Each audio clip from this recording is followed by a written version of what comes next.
नमस्कार दोस्तों, आज हम बात करेंगे शेयर मार्केट के बारे में। क्या होता है शेयर मार्केट, इसमें पैसे कैसे इन्वेस्ट करें, पैसों की ट्रेडिंग कैसे करें, इन सारी चीजों की बात करेंगे आज की इस वीडियो में। स्टॉक एक्सचेंज वह जगह है जहां कंपनी के शेयर्स खरीदे और बेचे जाते हैं। इसे दो तरीके के मार्केट में डिवाइड किया जा सकता है। पहला है प्राइमरी मार्केट और दूसरा है सेकेंडरी मार्केट। तो अब हम बात करते हैं प्राइमरी मार्केट के बारे में। प्राइमरी मार्केट क्या होता है? इसमें कंपनी आकर अपने शेयर्स को बेचती है। ये एग्जैक्टली कंपनी के ऊपर डिपेंड करता है कि क्या प्राइस रखे हुए अपने शेयर प्राइस का। हालांकि इसमें कुछ रेगुलेशंस भी होती है, पर कंपनी अपने शेयर प्राइस को ऊपर नीचे नहीं कर सकती। ये डिमांड पर डिपेंड करता है कि क्या प्राइस वह लोग देने को तैयार है उस शेयर्स के ऊपर या उस कंपनी के ऊपर। अगर एक कंपनी की वैल्यू 1 लाख है तो वो अपने 1 लाख शेयर बांटती है और 1 रुपए पर शेयर लोगों को ऑफर करती है। अगर उसकी डिमांड ज्यादा है तो हर कोई चाहेगा कि मैं भी शेयर खरीदूं, तो ऑब्वियसली वह ज्यादा प्राइस में बेच पाएगी अपने शेयर्स को। तो आजकल कंपनी क्या करती है, एक होता है मिनिमम प्राइस और एक होता है मैक्सिमम प्राइस। तो कंपनी एक रेंज डिसाइड कर लेती है कि मैं इस रेंज में बेचूंगा अपने शेयर्स को। ये ध्यान रखने वाली बात है दोस्तों कि कंपनी के हर एक शेयर्स की वैल्यू इक्वल होती है। तो ये कंपनी के ऊपर डिपेंड करता है कि वे कितने शेयर्स बने। अगर किसी कंपनी की वैल्यू 1 लाख है तो वे 1 रुपए के 1 लाख शेयर्स भी बना सकती है। वह 50 पैसे के 2 लाख शेयर्स भी बना सकती है। तो वैसे दोस्तों कंपनी अपने शेयर्स को शेयर मार्केट में बेचती है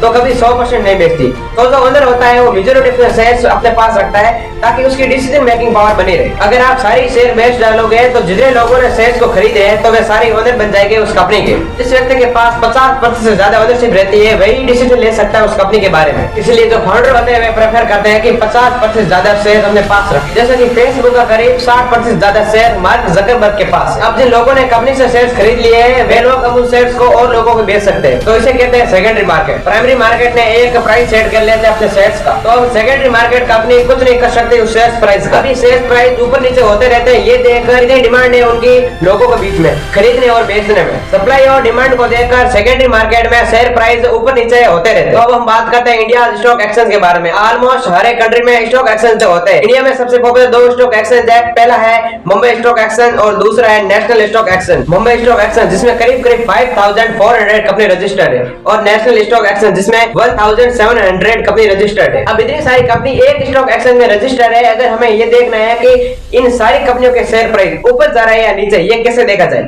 इस चीज को मेजर करने के लिए एक मेजरमेंट बनाई गई है जिसका नाम है सेंसेक्स और निफ्टी। तो अब हम बात करते हैं सेंसेक्स के बारे में। What is Sensex? Sensex Mumbai stock exchange की टॉप 13 कंपनियों का एक एवरेज ट्रेंड दिखाता है कि इन सारी टॉप 13 कंपनियों के शेयर प्राइस ऊपर जा रहा है या नीचे। स्टॉक एक्सचेंज की टॉप 15 कंपनियों में क्या ऊपर नीचे का ट्रेंड चल रहा है, ये यहाँ पर दिखाता है, यहाँ पर निफ्टी। तो दोस्तों अब हम बात करते हैं कि कंपनी अपने शेयर्स को बेचती कैसे। अगर किसी कंपनी को स्टॉक एक्सचेंज में जाकर अपने शेयर्स को बेचने होते हैं तो इसे कहते हैं पब्लिक लिस्टिंग कराना अपनी कंपनी। अगर कोई कंपनी ये पहली बार कर रही है तो इसे कहते हैं आईपीओ, इनिशियल पब्लिक ऑफरिंग, कि पब्लिक को पहली बार ऑफर करना अपने शेयर्स को। ईस्ट इंडिया कंपनी के जमाने में ये काम करना बहुत ही आसान था। कोई भी व्यक्ति अपनी कंपनी को लाकर स्टॉक एक्सचेंज में लिस्ट करा सकता था, लेकिन आज के टाइम में दोस्तों ये प्रोसीजर बहुत ही लंबा और कॉम्प्लिकेटेड हो गया है और होना भी चाहिए, क्योंकि सोच कर देखिए कि स्कैम करना कितना आसान हो गया है। कोई भी व्यक्ति अपनी फेक कंपनी बनाकर स्टॉक एक्सचेंज में लिस्ट कराएगा, लोगों से पैसे लेके और यहाँ से भाग जाएगा और बड़ा चढ़कर कहेगा कि मेरी कंपनी ने ये किया है, मेरी कंपनी की ये वैल्यू है, और लोगों को बेवकूफ बनाकर झूठ बोलकर अपनी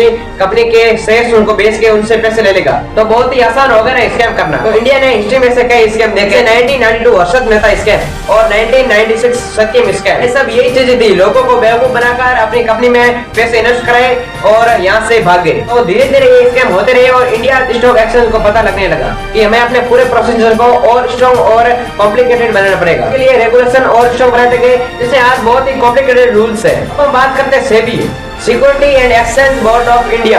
अगर आपको अपनी कंपनी को स्टॉक एक्सचेंज में लिस्ट करना है तो सबसे पहले आपको सेबी के नॉर्म्स को फुलफिल करना होगा। सेबी के नॉर्म्स काफी स्ट्रिक्ट नॉर्म्स है कि आपकी कंपनी के अकाउंटिंग पर काफी चेक्स और बैलेंसेस होने चाहिए। कम से कम 2 ऑडिटर ने आपकी कंपनी के अकाउंटिंग को चेक किया हुआ होना चाहिए। कम से कम 50 शेयर होल्डर होने चाहिए आपकी कंपनी में। इस काम को करने में कम से कम 3 साल लग सकते हैं। जब आपको पब्लिक लिस्टिंग करानी है अपनी कंपनी की, तब आप उस कंपनी के शेयर्स को बेचने जाओगे। तब शेयर्स की कोई डिमांड नहीं होगी लोगों के बीच में, तब से भी आपकी कंपनी को स्टॉक एक्सचेंज से हटा भी सकती है। तो आप शेयर मार्केट में कैसे पैसे इन्वेस्ट कर सकते हैं। इंटरनेट के आने से पहले मुंबई स्टॉक एक्सचेंज की बिल्डिंग में जाकर ये सब काम करना पड़ता था, लेकिन इंटरनेट के आने के बाद इस काम को करना बहुत ही आसान हो गया। इस काम को करने में सिर्फ 3 चीज लगती है। पहला है डीमैट अकाउंट, दूसरा है ट्रेडिंग अकाउंट और तीसरा है बैंक अकाउंट। पहला आता है बैंक अकाउंट। बैंक अकाउंट इसलिए क्योंकि आपको इन्वेस्ट करने के या ट्रेडिंग करने के लिए पैसों की जरूरत होगी। दूसरा आता है ट्रेडिंग अकाउंट। ट्रेडिंग अकाउंट इसलिए क्योंकि आप ट्रेड कर सकते हैं किसी कंपनी के शेयर्स के ऊपर। और तीसरा आता है डीमैट अकाउंट। डीमैट अकाउंट इसलिए क्योंकि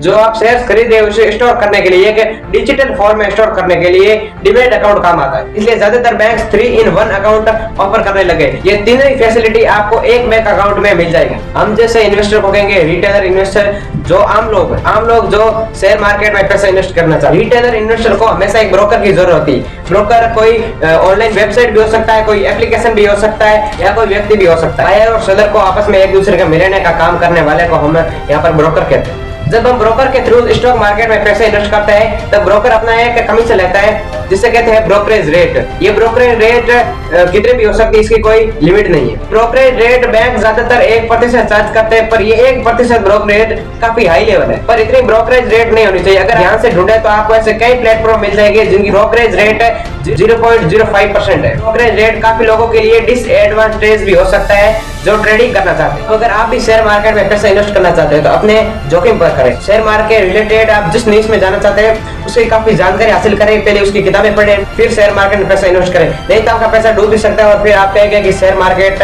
हमारे लिए नहीं है और हम शेयर मार्केट को नहीं कर सकते। आज के लिए बस इतना ही। बहुत बहुत धन्यवाद। अगर वीडियो पसंद है तो वीडियो लाइक कर देना, चैनल को सब्सक्राइब कर देना। हमें नेक्स्ट इंटरेस्टिंग वीडियो के साथ, तब तक जय हिंद, जय भारत।